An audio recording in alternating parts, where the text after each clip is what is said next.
اس کو دیکھنے کے بعد بہت سے نوجوان ہو سکتا ہے شوقیہ آزمانے کی کوشش کریں کہ کیا ہوتا ہے اس کو لینے سے.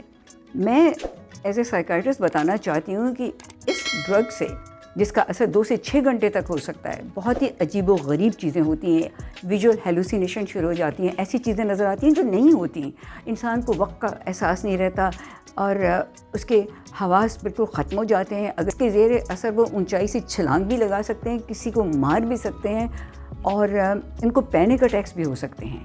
اور اگر کسی کو بائی پولر ڈس آرڈر ہے تو اس کو شدید مینیا کا اٹیک ہوگا اور وہ توڑ پھوڑ شروع کر دے گا, مار دھاڑ شروع کر دے گا. اور اگر خاندان میں بائی پولر ڈس آرڈر کی یا اسکیزوفرینیا کی ہسٹری ہے تو یہ بیماریاں شروع ہو جائیں گی. اس سے نیورو ٹرانسمیٹر میں تبدیلیاں بھی آ سکتی ہیں, اور جن لوگوں کو پری ڈسپوزیشن ہوتی ہے یا جن کو موروثی طور پہ نفسیاتی بیماریاں ہونے کا اندیشہ ہوتا ہے, ان کو یہ بیماریاں بہت جلد شروع ہو جائیں گی. اور جو دل کے مریض ہیں ان کو کارڈیک اریسٹ بھی ہو سکتا ہے اور پینک اٹیکس بھی ہوتے ہیں. اب ایسی خطرناک چیز کا استعمال دکھانا ایک ڈرامے میں بہت ہی غلط بات ہے, اور میں محکمہ انسداد منشیات سے کہوں گی کہ وہ اس کے خلاف ضرور ایکشن لیں اور ایسی چیزوں کو دوبارہ کبھی ٹی وی پہ دکھانے کی اجازت مت دیں. 5ویں شے ہے وائیورزم. وائیورزم کا کیا مطلب ہوتا ہے کہ چھپ کر دوسرے لوگوں کو دیکھنا, ایسے لوگوں کو جنہوں نے کپڑے نہیں پہنے ہوئے یا وہ جسمانی تعلقات میں مشغول ہوں, اور اس سے خوشی حاصل کرنا, پلیئر حاصل کرنا. جبار جو ہے وہ اپنے بڑے بھائی جعفر اور مہتاب کو چھپ چھپ کے دیکھ رہا ہے ہنزا کی چراگاؤں میں, ہنزا کے میڈوز میں یعنی, اور کھلے آسمان کے نیچے سب کچھ ہو رہا ہے. بڑی عجیب اور بڑی ہی معیوب بات ہے. اور پھر چھوٹے چھوٹے بچے کان لگا کے بڑوں کی باتیں سن رہے ہیں کہ اندر سے کیا آوازیں آ رہی ہیں. یہ سب نہایت واہیات ہے, بہت ہی بھدا ہے, ایسا ہرگز نہیں ہونا چاہیے تھا. ایک اور بات بھی اس میں ہے, وہ ہے سوسائڈ. اس کو دکھایا گیا لینا, شہریار کی بیوی جو کہ خود سائیکائٹرسٹ ہے, اس کی بیوی بیٹے کی پیدائش کے پاس بہت ڈپریسڈ ہے. اب اس کا ٹھیک سے علاج کیوں نہیں کیا گیا؟ اس کو کبھی کبھی گولیاں کھاتے بھی دکھایا گیا اور وہ خودکشی کر لیتی ہے. اور پھر چھٹے ایپیسوڈ میں یہ بھی بتایا گیا کہ جعفر کے باپ نے بھی خودکشی کی تھی غربت کی وجہ سے.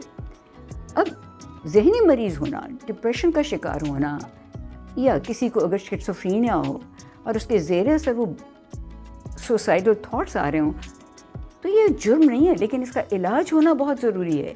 اس میں غفلت نہیں ہونی چاہیے. اور ہم سائیکائٹرسٹ بار بار یہ کہتے ہیں کہ ذہنی بیماریوں کا علاج ہونا چاہیے, اور میں نے اس پہ بہت سے پروگرام کیے ہیں جو آپ کو اس چینل میں مل جائیں گے. تقریباً ہر ذہنی مرض کے بارے میں نے ٹاکس دیے تاکہ لوگوں کو شعور پیدا ہو.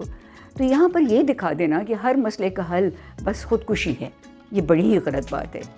زندگی تو اللہ کی دی ہوئی امانت ہے, زندگی پر صرف اللہ کا حق ہے.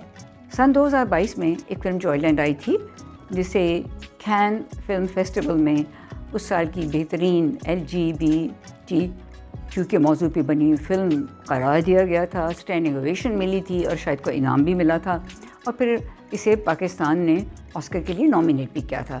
اس کا جو اصل موضوع تھا وہ یہی تھا کہ ایک لڑکا حیدر, اس کی ایک ٹرانسجینڈر بیوہ سے دوستی ہو جاتی ہے, وہ راتیں بھی وہیں گزارتا ہے, اور اس کی بیوی ممتاز جو پریگننٹ ہے اس کو بچہ نہیں چاہیے, تو اس کو چاہیے تھا شادی نہ کرتی, اور شوہر کی توجہ نہیں مل رہی تو وہ خودکشی کر لیتی ہے.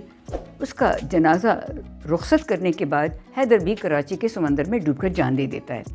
تو اس فلم کو پاکستان نے آسکر کے لیے بھی نامینیٹ کیا تھا, ویسے اسے آسکر نہیں مل سکا تھا.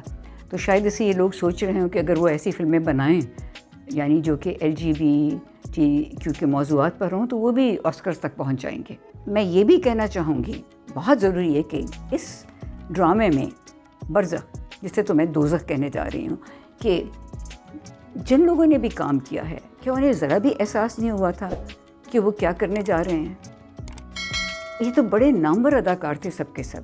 پاکستان میں 96% عوام مسلمان ہے, اور جیسا میں نے کہا ہے کہ یہ تمام خرابیاں جن کا میں نے ذکر کیا ہے کسی بھی معاشرے کے لیے ٹھیک نہیں. پاکستان کی عوام طلبگار ہے کس بات کی کہ اس ڈرامے میں جتنے بھی ایکٹرز نے کام کیا ہے اور اس ٹیم میں جتنے بھی پاکستانی شامل تھے انہیں عوام سے معافی مانگنی چاہیے کہ انہوں نے ان کے جذبات کو مجروح کیا, ورنہ اس کا انجام کیا ہوگا کہ آئندہ بھی ایسے ڈرامے بنتے رہیں گے.